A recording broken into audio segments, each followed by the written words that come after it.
السلام علیکم ورحمۃ اللہ وبرکاتہ۔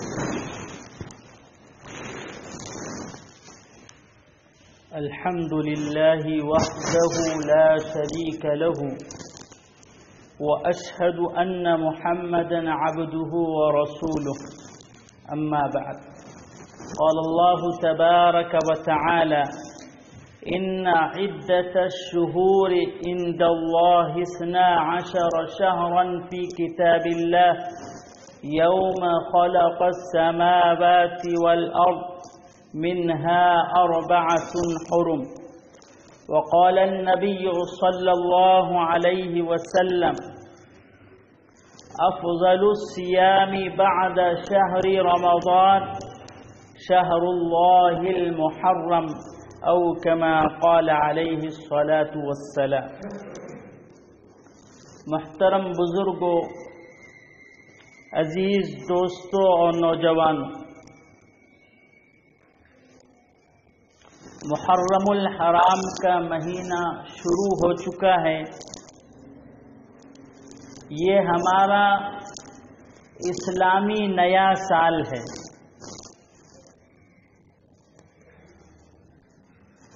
مدینہ منورہ کی طرف ہجرت ذوالحجہ کے اخیر میں ہوئی، اس کے بعد محرم کا چاند نظر آیا۔ حضرت ابو موسیٰ اشعری رضی اللہ تعالی عنہ نے متوجہ فرمایا اور خلفائے راشدین کے مشورے سے محرم کو نیا سال اسلام کا بنایا گیا، مقرر کیا گیا۔ یہ مہینہ بہت ہی حرمت والا ہے، مقدس ہے۔ قرآن مجید کی جو آیت میں نے آپ کے سامنے پیش کی ہے، اس آیت مبارکہ میں اللہ رب العزت ارشاد فرماتے ہیں کہ بے شک مہینوں کی تعداد اللہ کے نزدیک 12 ہے۔ اللہ کی کتاب میں دل سے آسمان اور زمین پیدا ہوئے، پھر آگے فرمایا کہ ان 12 مہینوں میں 4 مہینے بڑی حرمت والے ہیں، مقدس ہے۔ حدیث مبارکہ میں نبی علیہ السلام نے ان 4 مہینوں کی تعیین فرمائی ہے۔ سرکار دو عالم صلی اللہ علیہ وسلم کا ارشاد ہے، السنہ 12 شہرا منها 4 حرم 3 متوالیات ذو القعدة ذو الحجة ومحرم ورجب مضر الذي بین جمادى وشعبان۔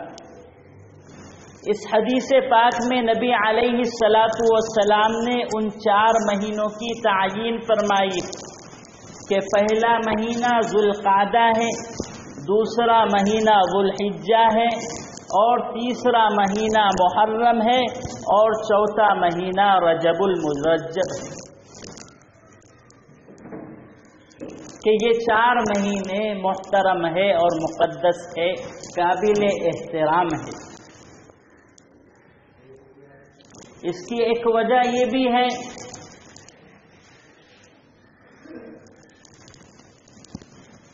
کہ ان 3 مہینوں میں حجاج کرام خانہ کعبہ کی زیارت کے لیے، خانہ کعبہ کے دیدار کے لیے، حج کرنے کے لیے تشریف لے جاتے تھے۔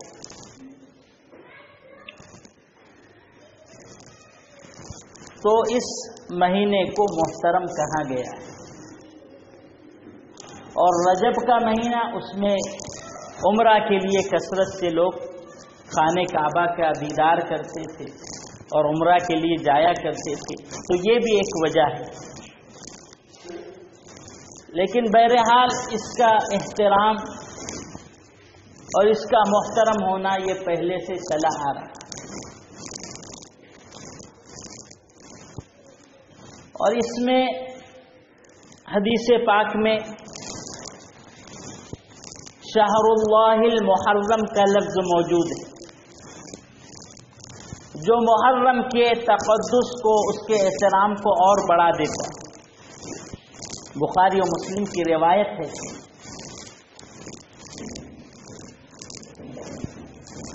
فرمایا سرکار دو عالم صلی اللہ علیہ وسلم نے، حدیث کا آخری جو ٹکڑا ہے اس میں ہے کہ یہ اللہ کا مہینہ ہے محرم۔ تو آپ یقین جانیے کہ جو مہینہ اللہ کا ہو وہ کیسے نحوست والا مہینہ ہو سکتا ہے، وہ کیسے یعنی وہ اعمال جس میں آج انسانیت یہ رسم و رواج بنا لیا ہے کہ محرم میں نکاح نہیں کرنا ہے کہ یہ نحوست کا مہینہ۔ اب آپ اندازہ لگائیے کہ یہ کتنا غلط عقیدہ ہو گیا کہ اللہ فرما رہے ہیں، نبی علیہ السلام کی زبانی نبی علیہ السلام نے جو بات ارشاد فرمائی ہے کہ یہ اللہ کا مہینہ، تو جو اللہ کا مہینہ ہو اور اگر ہم یوں تصور کریں کہ اس میں نکاح نہیں ہو سکتا ہے کہ یہ نحوست کا مہینہ ہے، نکاح اگر کریں گے تو ٹوٹ جائیں گا، یا کوئی کاروبار شروع کریں گے تو وہ برباد ہو جائیں گا اور بربادی اور تباہی میں آپ پہنچ جائیں گے، کوئی اچھے کام اس میں شروع نہ کرے۔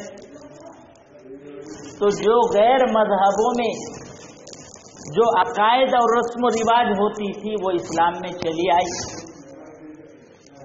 تو فرمایا من تشبہ بقوم فہو منہم، کہ جو کسی قوم کی تشابہ اور اس کی متشابہت اختیار کرتا ہے یہ اس میں سے ہوتا ہے۔ تو ان کا جو عقیدہ تھا آج اسلام نادانی میں بولو اس غلطی کو کر رہے ہیں، جس غلطی کو سدھارنے کی ضرورت ہے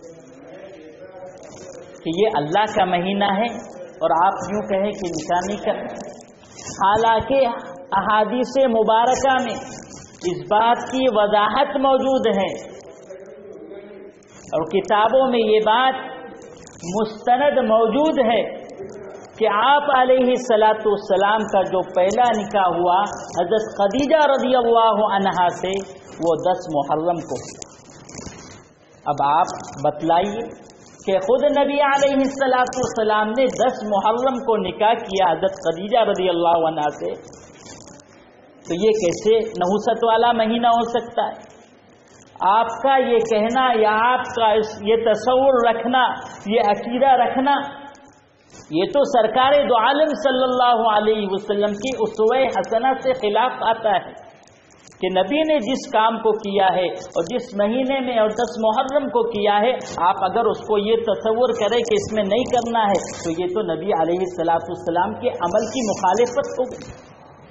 اور یہی نہیں بلکہ آپ علیہ السلام نے ام المؤمنین حضرت صفیہ رضی اللہ عنہا سے جو نکاح کیا ہے وہ بھی محرم کی تاریخ غالباً 7 ہجری میں نبی علیہ السلام نے محرم کے مہینے میں حضرت صفیہ رضی اللہ عنہا سے نکاح کیا۔ تو پہلا نکاح اور اسی طریقے سے حضرت صفیہ رضی اللہ عنہا سے نکاح کرنا یہ بھی محرم میں ہوا۔ اور یہی نہیں، آگے چل کے نبی علیہ السلام نے اپنی 2 بیٹیوں کا نکاح بھی محرم میں کیا۔ ایک روایت میں بات موجود ہے کہ حضرت فاطمہ رضی اللہ عنہا کا نکاح محرم میں سن غالباً 2 ہجری میں ہوا۔ اسی طریقے سے ایک بیٹی حضرت ام کلثوم رضی اللہ عنہا کا نکاح غالباً 3 ہجری میں محرم میں ہوا، 3 محرم کو ہوا۔ تو نبی علیہ السلام کا خود 2 نکاح محرم میں کرنا اور اپنی 2 بیٹیوں کا محرم میں نکاح کرانا، تو یہ تو اس بات کی دعوت دیتا ہے کہ محرم میں نبی نے نکاح کیا ہے، تو ہم بھی ایک نبی علیہ السلام کی ایک پیروی میں ہم اس عمل کو کریں۔ بلکہ آج جب غلط عقائد پیدا ہو رہے ہیں تو امت مسلمہ کی ذمہ داری ہے کہ نبی علیہ السلام کی پیروی کرتے ہوئے اس محرم میں نکاح کرے اور انسانیت کو اس غلط عقیدے سے اور غلط رسم و رواج سے نکالے کہ محرم میں جو نکاح کرنا نحوست سمجھتے ہیں یا محرم میں کوئی اچھا کام کرنا نحوست سمجھتے ہیں کہ کام بگڑ جائے۔ تو یہاں پہ اللہ کا بھی فرمان کہ یہ میرا مہینہ ہے، نبی علیہ السلام کی زبانی جو بات پیش کی گئی کہ یہ اللہ کا مہینہ ہے، اور نبی علیہ السلام نے نکاح اس مہینے میں کیے۔ تو اس لیے کوشش یہ کرنی چاہیے کہ ہم نکاح محرم میں کریں، اس لیے کہ اس غلط عقیدے کو ختم کرنا ہوگا، اور کسی نہ کسی درجے میں یہ سنت متواترہ تو نہیں کہیں گے ہم، لیکن سنت زائدہ میں یہ چیز شامل ہے۔ اس لیے فرمایا حدیث میں من احیا سنتی عند فساد امتی فلہ اجر 100 شہید، کہ جو سنت کو زندہ کرے اور غلط عقیدہ ختم ہو رہا ہے، نبی علیہ السلام نے جو عمل کو کیا ہے اس عمل پر امت آ جائے اور غلط عقیدہ ختم ہو جائے، تو فرمایا کہ ایسی سنت نبی علیہ السلام کی ایسی پیروی کرنا، چاہے وہ سنت زوائد میں سے ہو، لیکن یہ بھی ثواب کا باعث ہے، اور اصل سنت پر عمل کرنے پر، اس کے زندہ کرنے پر فرمایا کہ 100 شہیدوں کے برابر ثواب ملتا ہے۔ دوسری چیز اس مہینے میں جو کرنے کے کام ہیں، مسلم شریف کی روایت ہے، نبی علیہ السلام کا فرمان ہے افضل الصیام بعد شہر رمضان شہر اللہ المحرم، کہ رمضان المبارک کے مہینے کے بعد جو افضل روزے ہیں اور جس کا نبی علیہ السلام نے اہتمام فرمایا ہے، غالباً حضرت عبداللہ ابن عباس رضی اللہ عنہ کی روایت ہے، فرمایا ما رأیت النبی صلی اللہ علیہ وسلم یتحرى صوم یوم عاشوراء و صوم یوم رمضان۔ روایت کا مفہوم یہ ہے کہ حضرت عبداللہ ابن عباس رضی اللہ عنہ نے فرمایا کہ میں نے کسی دن کا روزہ رکھنے کا اتنا اہتمام نہیں دیکھا جتنا عاشورہ کے روزے کا اہتمام دیکھا ہے نبی علیہ السلام، کہ رمضان کا آپ اہتمام فرماتے تھے، رمضان کے بعد عاشورہ کے روزے کا آپ اہتمام فرماتے۔ غنیت الطالبین میں حضرت شیخ جیلانی رحمۃ اللہ علیہ نے ایک روایت نقل کی ہے، فرمایا من صام یوم من المحرم فلہ بکل یوم 30 یوما، نبی علیہ السلام کا ارشاد ہے کہ جس نے محرم کا ایک روزہ رکھا تو اسے اس ایک روزہ رکھنے کے بدلے میں 30 دن یعنی 1 مہینہ روزہ رکھنے کا ثواب ملے۔ تو یہ پورے مہینے کی فضیلت ہے کہ محرم کے کسی مہینے میں ہم روزہ رکھ لیں، ایک روزہ رکھیں گے اللہ تعالیٰ 1 مہینے کے برابر ثواب نصیب فرمائے۔ یہ شیخ جیلانی رحمۃ اللہ علیہ، شیخ عبد القادر جیلانی رحمۃ اللہ علیہ نے غنیت الطالبین میں یہ روایت کو نقل کی۔ اور پھر عاشورہ کے جو روزہ رکھنا ہے اس کی ایک الگ فضیلت ہے، نبی علیہ السلام کا ارشاد ہے احتسب علی اللہ ان یکفر السنۃ التی قبلہ، کہ عاشورے کا روزہ رکھنا ایسا ہے گویا کہ جس کی وجہ سے اس کے پچھلے گزشتہ 1 سال کے گناہ معاف ہو جاتے ہیں۔ اس لیے نبی علیہ السلام نے یہ تعلیم دی ہے صوموا یوم عاشوراء وخالفوا فیہ الیہود صوموا قبلہ یوما او بعدہ یوما۔ اس کی ترتیب یہ بتلائی ہے کہ تم عاشورہ کا روزہ رکھو اور اس میں یہود کی مخالفت کرو کہ اس سے پہلے دن کا ایک روزہ رکھ لو یا بعد کا ایک روزہ رکھ لو. جیسے 10 محرم کا عاشورے کا روزہ رکھنا ہے تو 9 کا اس کو ساتھ میں ملا لو، اور 9 کا نہیں رکھ سکے تو 10 اور 11 کا ملا لو. یہاں پر رک کر یہ بات بھی سمجھنے کی ہے کہ آپ علیہ الصلاۃ والسلام نے یہود کی مخالفت کرنے کو کہا، اور کس چیز میں؟ روزہ رکھنے میں. روزہ تو عبادت ہے، کہ روزہ رکھنے میں مخالفت کرنے کو کہا. تو دوسرے عادات میں، دوسرے ان کے تہوار میں، ان کے رسم و رواج میں، یا ان کے پہناوے میں، ان کے اوڑھنے میں، ان کے بال رکھنے میں کتنی مخالفت کرنا چاہیے. آج یہ دیکھنے میں آ رہا ہے کہ انجانے میں، نادانی میں کہو یا لا علمی لا شعوری میں کہو، کہ اس بات کا امت کے نوجوانوں کو گویا کہ علم نہیں ہے کہ وہ بال رکھ رہے تو وہ یہود کی اسٹائل پر، وہ کپڑے پہن رہے ہیں تو یہود کی اسٹائل پر، ان کا پہننا اوڑھنا، ان کا کھانا پینا، یہ سب یہود کی اسٹائل پر چل رہا ہے. کہ کوئی رسم و رواج بھی ادا کر رہے، یا کوئی نکاح کی تقریب ہے یا کوئی دوسری تقریبات ہے، کہیں نہ کہیں یہود کی کوئی چیز داخل ہو جاتی ہے انجانے میں. اس لیے ان عادات سے بچنا چاہیے اور ان رسم و رواج سے بچنا چاہیے جو یہود نے اپنایا ہے اور ہمارے نوجوان اس کو کرتے ہیں. تو جب روزہ جو عبادت ہے اس میں مخالفت کرنے کے لیے کہا گیا تو دوسری چیزوں میں کیسے اجازت ہے؟ اس میں تو کتنا ہم کو اہتمام کرنا چاہیے کہ ہمارا کوئی عمل یہود کے متشابہ نہ. اور حدیث میں نے پہلے بھی بیان کی کہ جو کسی قوم کی متشابہت اختیار کرتا ہے یہ اس میں سے ہوتا ہے.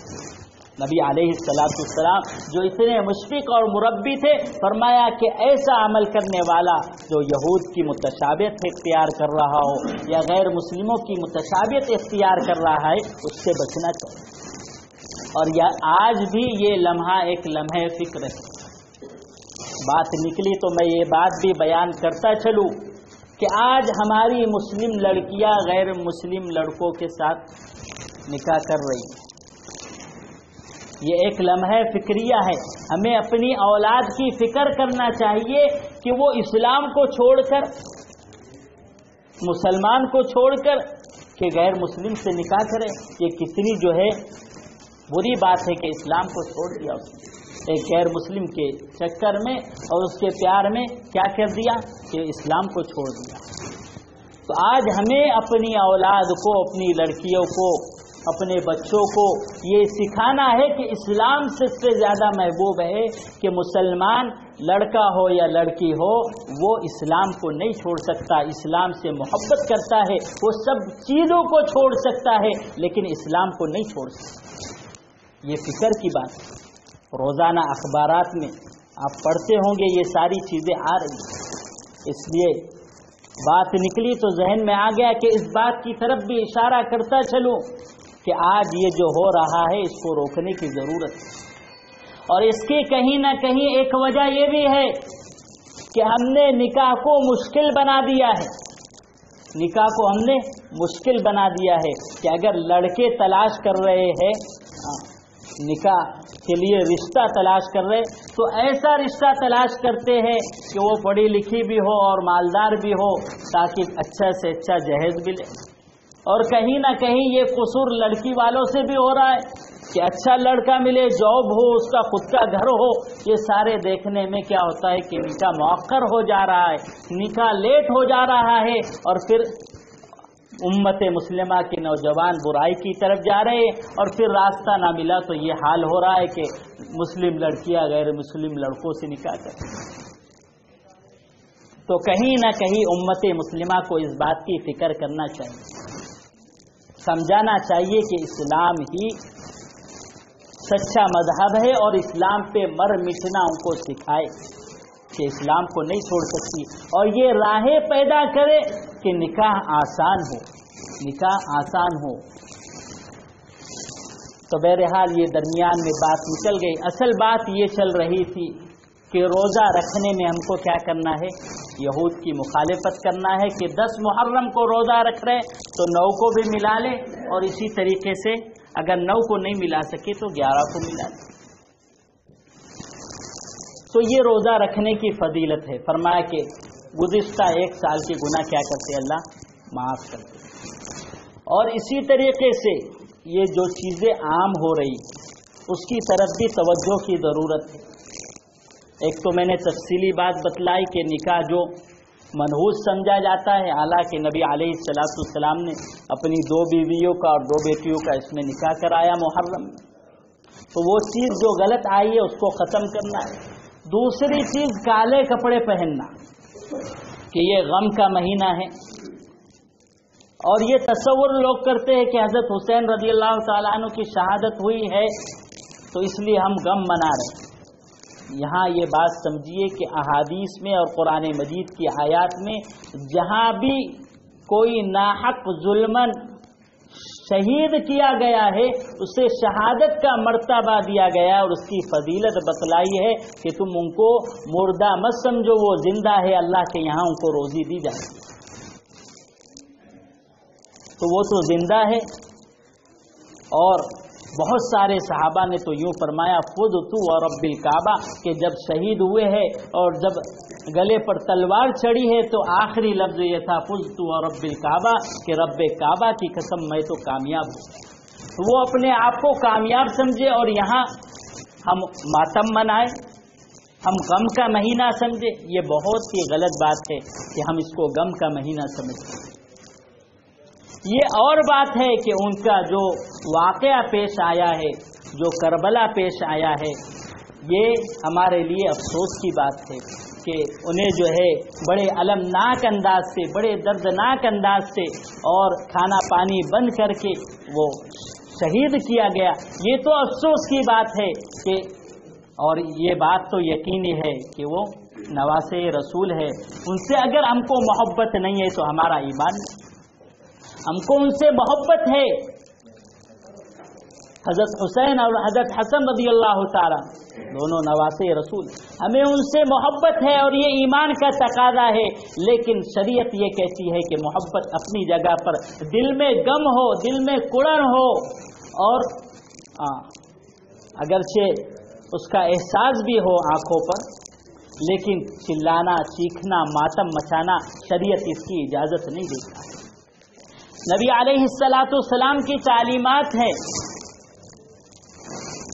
کہ من ضرب الخدود وشق الجیوب ودعا بدعوت الجاہلیہ، کہ جو اپنے چہروں کو نوچے اور اپنے گرابان کو چاک کرے، اپنے کپڑوں کو پھاڑ دے اور چیخے چلائے اور زمانے جاہلیت کی طرح واویلا مچائے۔